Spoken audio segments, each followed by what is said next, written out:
Hi and welcome to this tour of Zul'Gurub, the first 20-man raid instance released in World of Warcraft Classic. In this video we'll go through pretty much everything you need to know to raid successfully in Zul'Gurub.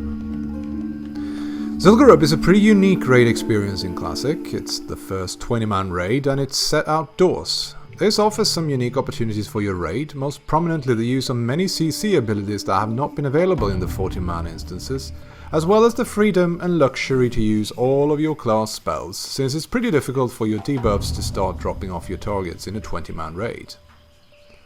CG also offers a spectacular gaming experience. Its lush green jungle framed by waterfalls is just beautiful to look at, and many of the raid encounters, though often brute forced by well-geared guilds, offer interesting and challenging mechanics. During the course of this video, I'll introduce you to some of the more prominent trash mobs, as well as some of the tactics that I and the guild have been testing out on the PTR in preparation for Zul'Gurub's release, as well as some of our learnings after its launch.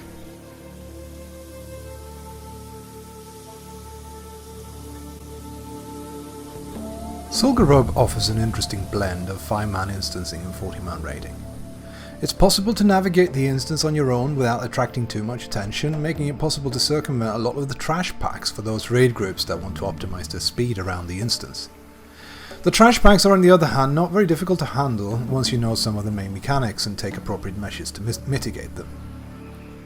The four most common trash mobs that you'll encounter, more or less across the instance, are the axe throwers, the snakes, the priests, and the berserkers. Axe throwers have a nasty axe throwing ability that can do tremendous damage if it's not managed.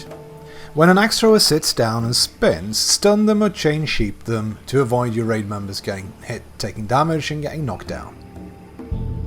Snakes, on the other hand, are relatively easy to manage. Group them up and face them away from the raid to avoid poison spits all over everyone, and you can easily AoE them down in most cases. The Priest and the Berserkers are some of the trickiest mobs in the instance because of their respective AoE fears. Try to pull and tank them away from other mobs, fear ward the tank and take them down from a distance as to not get hit by the fear when they pull it off. Also, note that the Berserker has a knockback and the Priest has an anti-magic shell in addition to its expected healing spell. In addition to these commonly recurring mobs, the priests and their different aspects are represented by some specific mobs that I'll touch upon as we get to each of the bosses in this video.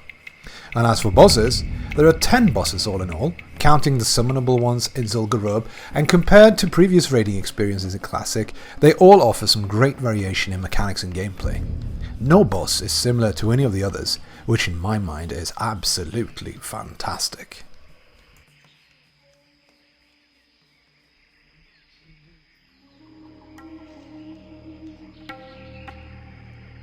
High Priestess Jeklik, the Bat aspect, is normally the first boss you'll encounter in Zul'Gurub.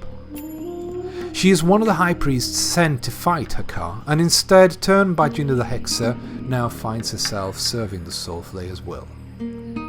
Getting to Jeklik can be easier said than done. You cross the bridge, take a right, die horribly from exploding bats, corpse run, rinse and repeat, because of these patrolling bat riders. They most often come in pairs and are accompanied by some smaller bats. Our way of dealing with these are a little bit different than others I've seen. We actually group the pack together, AoE the little bats, and then separate the two bat riders from each other. The reason for the many deaths and the need to separate the riders is because they start casting a kamikaze concoction at around 20%. This does a lot of fire damage to anyone nearby, and it's impossible to stop it from casting with less than killing the mob before the cast is complete. Fortunately, the mob is completely stationary while casting, so just get the hell out of dodge as soon as it hits 20%, and melee probably does best in moving at 30% just in case. From our PTR testing, Cursed Tongues seem to affect the cast time and should therefore always be up on these mobs. The Hakari Witch Doctor is worthy an honourable mention. When this frog hexing mob dies, a spirit spawns that cannot be DPS'd, that does damage to whoever it targets if it gets too close, and that despawns automatically within a few seconds. Just stay away from it when you see it. High Priest Jeklik herself is a reasonably straightforward fight, but it can be a little bit gear demanding. Whereas Venoxys can comfortably be done in a group of 10, the Bat Boss will put some pressure on your healers. I suggest you bring at least 3 of them for this fight, and having a couple of mages in your group will make your life a lot easier managing her outs. Jeklik starts at the top of the wall just outside her Bat Cave. As the fight starts, she turns into a bat form and flies down to the tank. During this phase, there are only 3 mechanics to pay attention to: her charge, her silence, and her bats. Every once in a while, Jeklik will charge the ranged camp, knock one person down, and do medium amounts of damage to that person. We normally place a hunter in between the ranged camp and the boss, so it's always the hunter taking the bat to the face. Since Jeklik occasionally casts an AoE silence and this can coincide with the charge, it's important for particularly the healers to keep a bit of a distance to the hunter eating the charge to avoid them getting silenced. During this phase, Jeklik also spawns groups of bats that come flying from her cave at the top of the wall. Have an OT or 2 pick them up, Frost Nova, and AoE nuke them down ASAP, and then go back to the boss. At 50%, she goes into phase 2 and turns back into a troll form. This phase is tank and spank with the addition of the occasional Molotov cocktail raining down from her Bat Rider flying around above her. The trickiest part of the fight is to make sure you interrupt her heals and that you don't stand in the fire. If you get her to phase 2 and manage those 2 mechanics, you're all good. On to the next.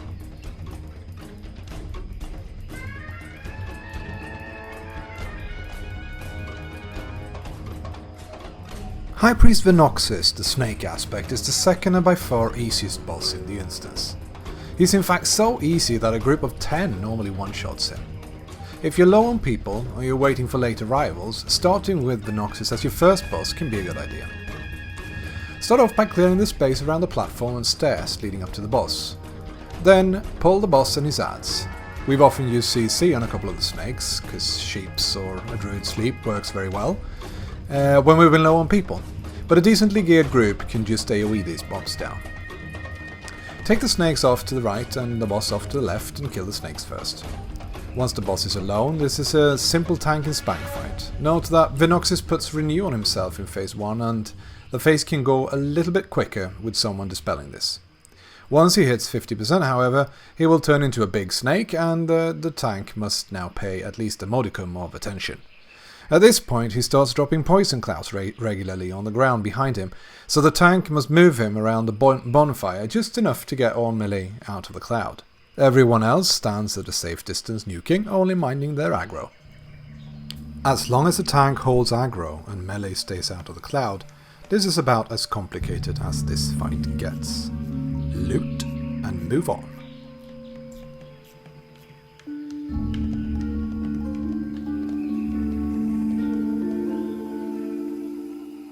Just as with Jeklik, High Priestess Marley has some specific trash mobs waiting for you as you get to her part of the instance, namely spiders. These come in rather large packs, sometimes accompanied by a Shadowcaster. Counterspell this dude to get it to your tank, and they can take some time getting down if you're a bit low on DPS. Do note that once the red spiders die, they spawn little skitterers. So my advice is to focus your fire on the grey spiders firstly and kill the red ones last, just to keep aggro under control. A pretty annoying effect of these mobs is that they have a poison that makes you drunk to boot. This of course means you're walking around in a blurry haze for about a minute and there's nothing anyone can do about it because this poison is not dispellable. Clear the right hand side of the area, as well as the group just to the left of the boss and the speaker before you pull the boss, and you should be clear from any adds. The Molly encounter itself is pretty straightforward. As soon as you pull the boss, it will spawn a couple of spiders that must be killed as soon as possible. If they're not killed promptly, Molly will grow the spiders, making them do more damage the larger they get. She will continue to spawn pairs of spiders throughout the encounter, so be ready and switch to kill them as soon as they spawn. The boss goes between 2 different phases, starting in Troll phase and then switching to Spider phase. Though the Troll phase is a simple tank and spank, the Spider phase has an interesting mechanic where she occasionally nets everyone in melee range and runs off to the healers. We keep an off tank in the range camp to pick her up and drag her back to the tanking spot. When this happens, the off-tank becomes the main tank, and the main tank takes the off-tank's place in the range camp, waiting for the boss to come running back after the next net. This netting mechanic and the spawning spiders are the only major mechanics of the fight, so once your tanks get the swapping down and your DPS stop over-aggroing and actually kill the spiders, you've got this. Time for another boss.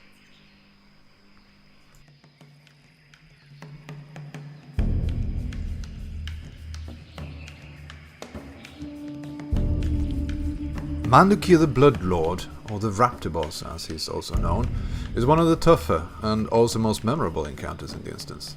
Not only does he drop a much sought after Raptor mount, but he also has some pretty funky commentary going on when one of his main mechanics kicks in. As he kills members of the raid, he levels up and becomes tougher, cheered on by Jindu the Hexer from the other side of the instance. The fight is very much centered around Mandukir's movements as he charges random raid members and can be pretty unruly to get under control. His pet raptor, Organ, also does quite a bit of damage, so he's normally off-tanked. We've tested out a tactic that is breaking the rules for this fight, however, in an attempt to control the boss's movements and reduce the impact of his pet raptor on the fight. As we approach Mandukir's tower, we sheep the speaker at the bottom, and everyone in the raid, except for the main tank, make their way up to the little plateau on the left-hand side coming up the stairs. Standing on this ledge has two effects on the fight. Firstly, it makes Mandukir's charges much more manageable as he immediately returns to the main tank after having charged off. And secondly, it practically neutralizes Organ the pet raptor as he gets aggro on the healers and in effect evades, not being able to get to them. He still hits the main tank, but nowhere near the rate of attack he has normally on a target he's got aggro on. The downside of this tactic is that people on the ledge can get teleported down to Mandukir, usually leading to their immediate death. You will of course also lose some DPS from not being able to have your melee engaged. It does however seem to be one of the most manageable ways of dealing with this otherwise quite messy encounter. Given the teleportations, you still often get to experience a couple of the main mechanics of the fight. Every time someone dies, Mandukir dings. In addition, there are spirits that will come floating to your assistance as soon as you die and resurrect you, so you can die again.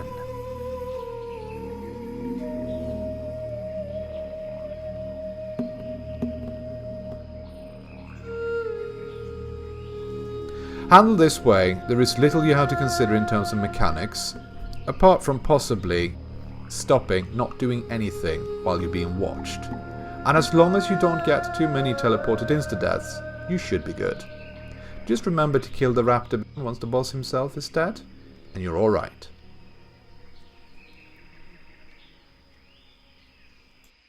Due to the nature of the bosses in the Edge of Madness, this original instruction video will only briefly touch on them. In essence, there are 4 different bosses in here, but they're on a rolling schedule. Every other week the boss will change so a new boss can be summoned. It's therefore been difficult to get footage of all 4 bosses while on the PTR. Getting to the Edge of Madness, you take a right before you start approaching Thakal, the tiger boss, and this area is occupied by some nasty imps that love summoning even nastier Voidwalkers. The Voidwalkers are immune to shadow damage and can do quite a lot of damage if not handled properly. Melee beware. Once you've killed the imps and their Voidwalkers and clear the area around the big burning brazier from the remaining trolls, you must use a special potion on the brazier to summon the boss. Alchemists can learn the recipe for the potion by reading a tablet behind the brazier. Throw the potion in the flames, and the boss of the week will turn up. These encounters are not particularly difficult, but since they're on such a weird timer, raid groups rarely get to practice them more than once or a couple of times, and this can make the encounters feel disproportionately challenging. To get the class trinket from Zul'Gurub, that also goes with your nice class set, you must kill all of the Edge of Madness bosses and get the item of each and every one of them. Good luck with that.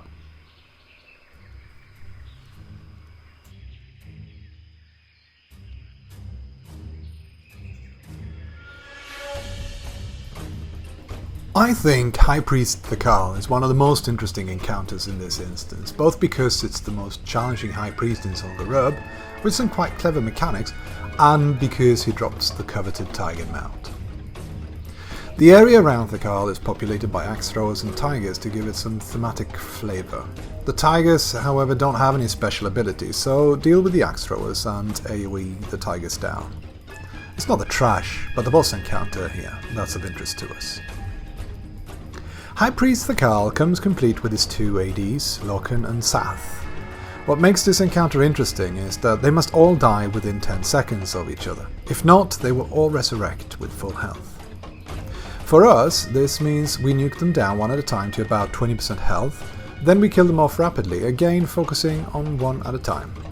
We choose to split them up, tanking Sath to the left, the Khal in the middle and Loken to the right. To counter each of the 2 adds special abilities, we have at least one rogue on Loken. She heals, and a heal going through the wrong time can mean a resurrection or at worst even a wipe. And we have a hunter on Sath to make sure he runs after the hunter when he blinds the tank rather than a healer. Once you get a good kick rotation on Loken in and you manage your DPS and don't over DPS a low boss, this becomes pretty straightforward, but it can be tricky getting it right the first couple of times.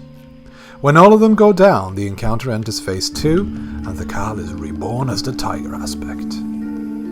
We usually pull him back in the area where you pull him and tank him to the left with range camp standing on the right.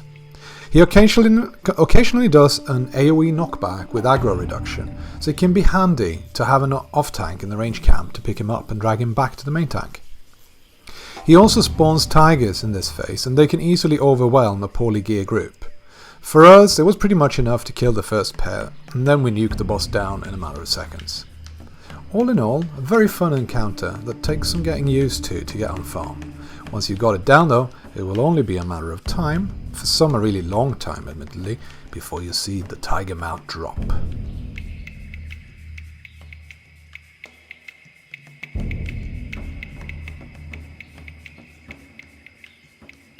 Just like Zul'Gurub, Zul'Gurub has its own household Hydra. This one's called Guzranka to continue the theme. To summon Guzranka, you have to pick up a quest at Pagel's Point, a small area down a slope towards the water behind Hakar's temple. It is perfectly possible to get to Pagel's Point on your own to pick the quest up without a raid, so you can complete it and get the lure necessary to summon the Hydra in time for your raid. The quest will firstly take you to Nat Pagel in the Swallow Marsh, and then you must catch fish inside Zul'Gurub. Again, an endeavour that is possible solo and pretty easy if there are 2-3 of you, since you'll then be able to easily kill the crocodiles guarding the schools of fish that you're after. Our preferred tactic for the boss itself is to clear out the frenzy fishes in the pool next to Pagel's Point, summon the boss and get in the water. With a warlock buffing everyone with underwater breathing, you can swim down a bit in the water and nuke the boss pretty easily, even though you may be thrown up in the air nonetheless. The fight is really a tank and spank fight with some added aerial acrobatics. Don't pull aggro, take it nice and easy, and finally loot that turtle book. Admit it, it's why you came here in the first place.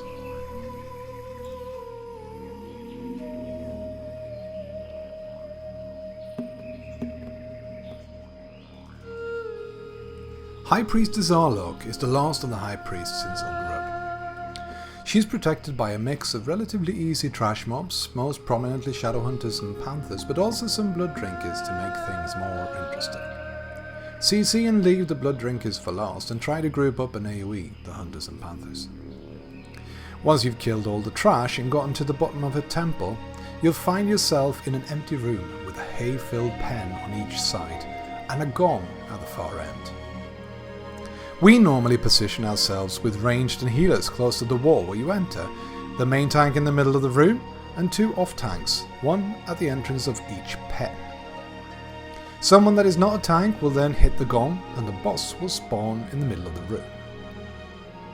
During the fight, Panthers spawn in the hay, and they will set off towards the raid. It's the off-tank's job to pick them up and tank them, so that the Panthers remain out of line of sight from the raid to as great extent as possible.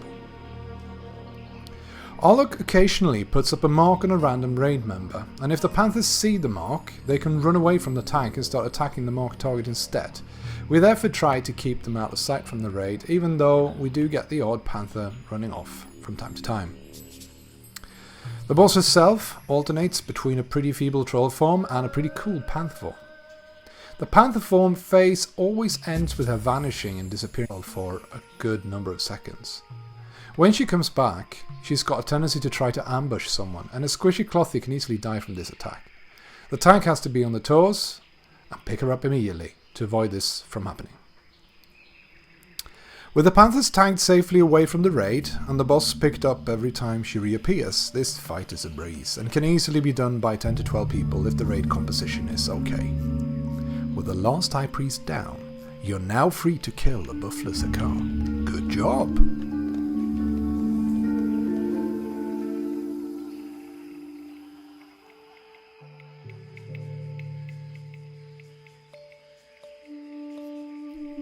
Before it's time to battle the Soulflayer himself, there is one villain remaining. His servant, Jindu the Hexer, the troll that has managed to put the High Priests under Hakar's influence. Jindu's area is occupied by undead trolls and even some strange little known warlocks. Clear these groups, but be a little bit careful, as there are a couple of patrolling groups strolling through the area as well that have a nasty tendency to add if you're not paying enough attention. One noticeable landmark in this area is the Blood Pit, hosting a bunch of head-banging skeletons. Those skellies are on a pretty tight respawn timer, so even though they die very quickly, just leave them alone for now. One common tactic is to actually fight Jindu in the pit. Since one of his mechanics is to teleport a random raid member into the pit, this can make it a little bit easier to keep whoever it is alive, and of course it's a lot easier for the person affected as they don't have to get reoriented and run back. We however found that we could conserve some healer mana when we were short of people by simply stationing a mage not too far from the pit and have them jump in killing the skellies as soon as someone got teleported. Besides the teleport that is a relatively infrequent nuisance, Jindu has three important mechanics to manage. Firstly, he is a hexer and he keeps hexing, primarily the tank. We've sorted this part out by having a druid main tank him in bear form, immune to polymorph. Otherwise you must have two tanks and some nimble-fingered dispelling. Secondly, he keeps putting up totems, one to mind control random raid members and one that heals him, potentially a lot if it's left up for too long. Have a couple of melee on constant lookout for these and take them out. That's a priority, as whatever DPS they do to the boss can easily be negated by a healing totem. Thirdly, he keeps spawning shades that are invisible to regular raiders. Only those who get Jindu's curse can see these shades, so don't dispel it, and those who get it should try to kill as many shades as possible while they are cursed. With a bear tank, this fight is significantly easier than if you have to manage the hexes. With them out of the way and a couple of quick rogues dealing with the totems, you should be able to deal with this otherwise quite tricky boss. Once Jindu is down, you've now opened the way to the end boss himself. Hakar awaits.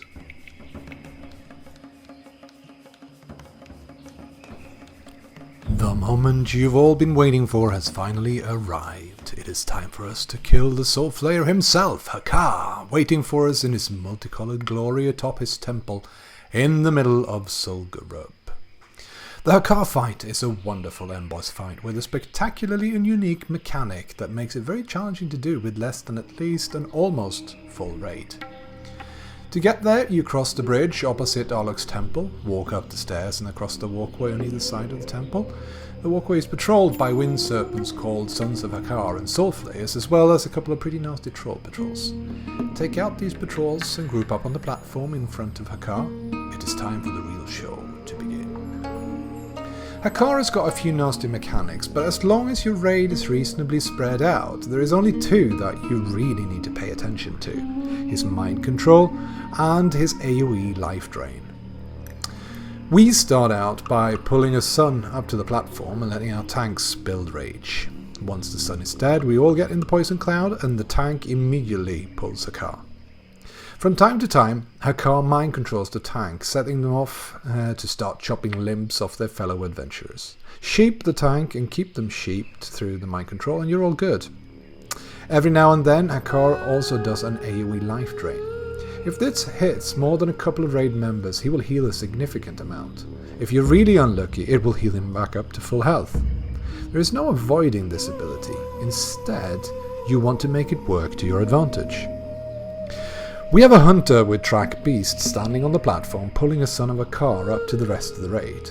By killing the son and getting everyone, besides possibly the main tank, poisoned by the sun's poison cloud, Hakar's life drain ability doesn't heal him anymore. It does damage to him. In a full raid with 19 people in the poison and only the tank outside, this can do quite substantial damage to Hakar. In our 17-man composition, it at least cancelled out the healing and gave us the chance to brute force him down. Coordinating the moving parts in this fight can be a little bit challenging, but if you focus on the mind control and the poison mechanic and forget about any other aspect of the fight as you practice it, you will improve your chances of success greatly. This way, we killed Hakar on our first attempt ever at the PTR with 17 pretty well geared raiders. I hope you are as successful as we were when you faced a Soul Flayer the first time, but if not, do not despair. Practice makes perfect, after all. Thank you for watching this guide to Zul'Gurub. It's been my great pleasure putting it together with the help of many friends from the guild on the Hydraxian Waterlords EU side. I hope you have enjoyed watching it, and that it has prepared you for the perils of the Atal Hakar.